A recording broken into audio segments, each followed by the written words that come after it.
چۆن بێ هیوان نەبووی چۆن بۆ هیوان نەبووی بەڵام مەسەیەکی وەکو من ئەگەر ڕاست پێ بڵم نە حکومت بە حکومەتی خۆمەزانم نە سەرۆکەکانیان بە سەرۆکی خۆمەزانم لەبەرەوە خەفەتیشی لێ ناخۆم پیاو ڕاستی بڵێ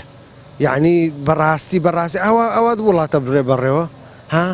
تۆ بێجگە لەوەی کە حەقی عامەکەش خواردووە شەخص بە شەخص و عایلە بە عایلە تۆ هاتووی عەزێتیەکەی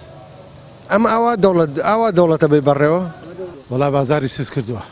ئارەوەڵا بازاری زۆر تاسی کردو سەر بازار ئەم بێ مەعاشیە بەڕاستی تێگەی یعنی لە چاو 4-5 ماندەم و پێشە زۆر فەرقی کردووە بە حەقەت تأسیری زۆرە بێ موچەی ئیتر خۆ لەگەڵ ڕێزیشمان ناتوانین زۆر قسە بکەی بە حەقەت نییە یعنی ئەم حکومەتی بێ باکە لەم میلەتە یعنی تۆ سێری کە کاسبکارە چاوەڕی مشتریە مشتری ئەگەر پاری پێ نەبوو شت ناکرێ بە حەقەت تێگەی یعنی ئەوە نزیکیمانی یانزابینەوە مەعاشیمانی دایان نێەوە وڵای داواکاریمانەوەی ئەم موچەیە ڕێکرێتەوە و تەوتین بکرێ لەسەر بەغدا و بۆمان بنێرن تۆ 3 مانگمان وەرنەگرتووە تا ئێستا هەموو مانگ بەمانەنی ئەوە زۆر چاکە بەڵام تۆ بە 2 مانگ 40 ساڵ ئەوە ماسیبنەوە پێی باشە نەبەخوا ئەی چۆنە ڕۆڵای ئێستا چونێتە باتە نوێی پارمە خەرچنی هاتوو لەبەری بۆ ئەم ماگەن وەکو ماسمانێنی بەداخەوە هەموو جارێکم شتان نابێ گوایە بە بۆنەی تر گوایە ئەو لیستانە خراپە لیستەکان نەگەیشتووە لیستەکان غەڵەتی تایە هەموو جارێم کێشەیە دروست دەبێتەوە و چاوەڕێکین چاک بێت لەمە دوابووی خەڵکش جارێکی ئیسراحەت کا و ئەو کێشانە نەمێنێ ئەوە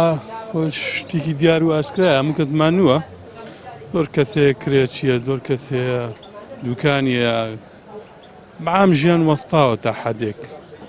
ڕاستی بێ من خۆمان موچە خۆریشین بەڵام تەسیراتیە کە ڕۆژانیان لە دوکان نارەوە پرسین لە خەڵکێکە هاوڕێمانەوە کاسپێکە هەمویان هاوادیان لە بەرز بێتەوە لە نیشمان نییە و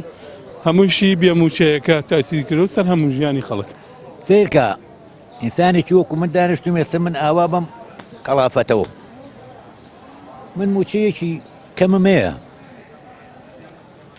ئەمە 2 مانگەوەرم نەگرتووە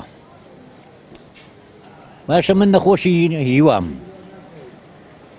نەخۆشی شێرپەنجەی سیەکانمەیە سامە بیاخ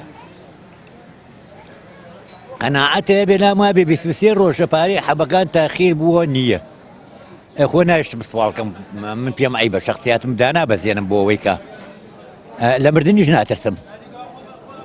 ئەمرم باشترە لەوەی کە ڕەزیل و ڕسوابم وەزە خراپە هەموو بەشێکی زۆری خەڵکی ئاعتیمادیان لەسەر موچەیە کە موچەش نەهات عادەتەن هەموو کەرتەکان چ بازارکردن بێت چە کەرتی خان و بەرەبێ هەمووی پەیوەندی بە موچەوە هەیە شوێ سەرچاوی داهاتیکە نییە کەرتی تایبەت بەو شوازە سەرکەوتو نییە لەبەرەوەی خەڵکی ئاعتیمادی لەسەر موچەی وەزش خراپە بێت ئەگەر بتەوێت حکوومەتەتی ئاوا بکەی هەر ناکرێ چکە نە ئیژماوە نە کارماوە نە کاسپی ماوە تێگەی بانزین گرانە یعنی بەڕاستی خەڵک نازانێت چی بکە ئەم خەڵکە لە ناو شارەیە ژیانی لەسەر مەعاشە کە مەعاشی نەبێتتر ژیانی یعنی ئەوەستێت بەڕاستی تۆ 50 ڕۆژ جارێک 50 ڕۆژ جارێک مەعاشە وەرگری بەشی چی دەکات